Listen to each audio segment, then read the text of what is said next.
reverse mortgages?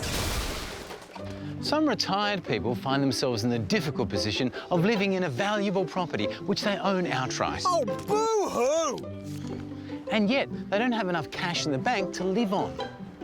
Others might choose to take out a reverse mortgage. It lets you borrow against the value of your property. Around 40,000 older Australians have reverse mortgages. They still live in the house, they still own the house, but the bank takes a mortgage over part of the house and gives them the money. Most people take out reverse mortgages to cover things like basic living expenses or home improvements. Or buying a house for your son. Or frittering away your inheritance.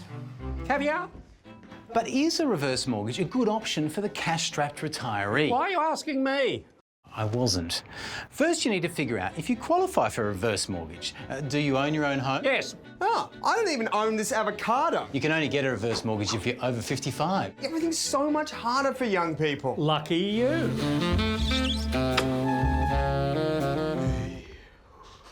While 55 is the legal age for reverse mortgages, some banks restrict it further to like 70 or 63. I guess because 62-year-olds are a bit young and irresponsible. And not. Your age also determines how much you can borrow. At 55, you can borrow 15% of the value of your house. And that amount grows 1% every birthday. So by 70, you can borrow 30% of your house's value. Oi! Get this shit off my house! Now, I bet you're wanting to know about repayments. No? With a reverse mortgage, you don't have to make a monthly repayment or indeed any repayments at all. You only have to pay the bank back when you sell the house or pass away. Die! Yes, die, okay? Die. I was just calling Di. Oh, hello, Di. Hi. He says there are no repayments on this thing. Wait. Give us the money. Hang on, you have to pay it off eventually, and the interest rates for reverse mortgages are higher.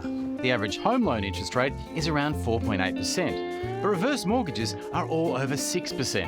And because you're not making regular repayments, the debt might grow quicker than you'd expect. So if you were to borrow $100,000 at the age of 65, Yeehaw! by the time you're 70, you'd owe $138,000. Yeehaw! And by the time you're 80, you'd owe $268,000. And because the interest compounds, the older you get, the faster the debt grows. Are you dying? No, I'm just depressed. Damn it. Whatevs. By the time we're 80, this joint will be worth millions.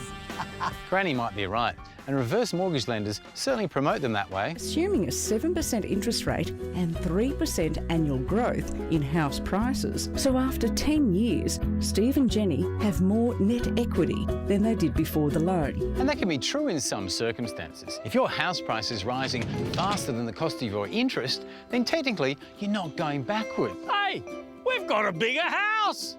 But if your house value is remaining the same or going down, then you're worse off. Oi, bring back my extension. I've got to stop drinking. To make sure customers are aware of this, your reverse mortgage lender has to sit you down and take you through 3 scenarios. Interest rates go up, your house value stays the same, or your house value goes up by 3%. And he did it without screwing up my house. And they also have to give you a copy of these projections. But you can also go to the Money Smart Reverse Mortgage Calculator and make the calculations yourself. But this isn't even a real calculator.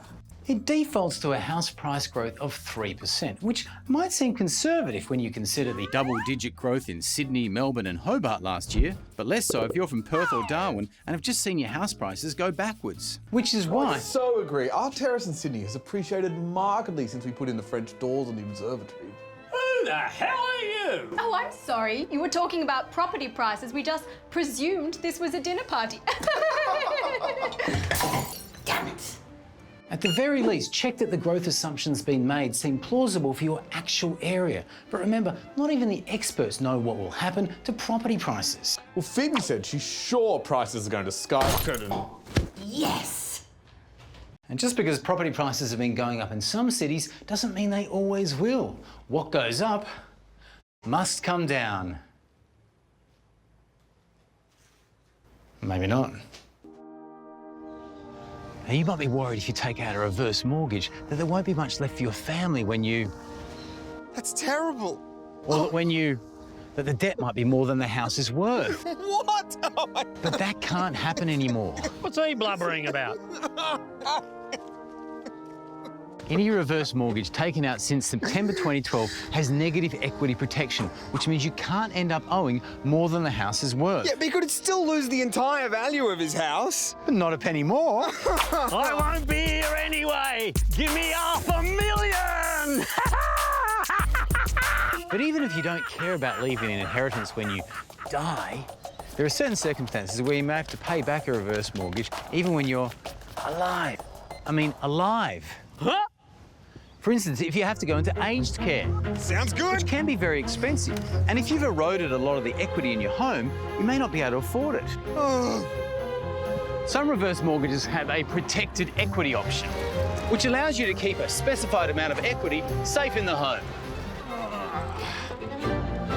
So, should I get a reverse mortgage then? Look, they're complicated. Ah, And they can be very expensive, so you should consider your alternatives first. Your family might be able to help you out. next option. If you have a relative who's willing to redraw money on their regular mortgage, it could be a lot cheaper. Some people might be able to get a reverse mortgage through the government's pension loan scheme. It has a lower interest rate, but not everyone is eligible and you can't take it as a lump sum. Or it might just be better to downsize and access your money that way. But I don't want to sell. All my memories are here. Who are you? Okay, well, if you don't want to sell and you are considering a reverse mortgage, then you should be careful. First, check who's on the title of the house. Anyone who lives in the house but isn't an owner may have to move out when you die. I don't want my darling left without a house. You can stay here forever, Lady Bubbles. But if your partner isn't on the title, it gets a bit more complicated. Even if they're the beneficiary of the will, they'll have to settle the loan if they don't want to sell the house. Memorise this. A reverse mortgage may also affect your age pension, so speak to the Financial Information Service or Centrelink first. Speak to Centrelink. I don't have that long to live. The Money Smart Reverse Mortgages page has a list of questions that you should ask your lender, and you should always get independent financial and legal advice. And then Lady Bubbles can live here forever. No. Can I? No. Oh, come on, where are we meant to live then? Oh, yeah, I've got to save up all my money to buy a house. My work here is done. I'll be like 900 years old before I can have a shower.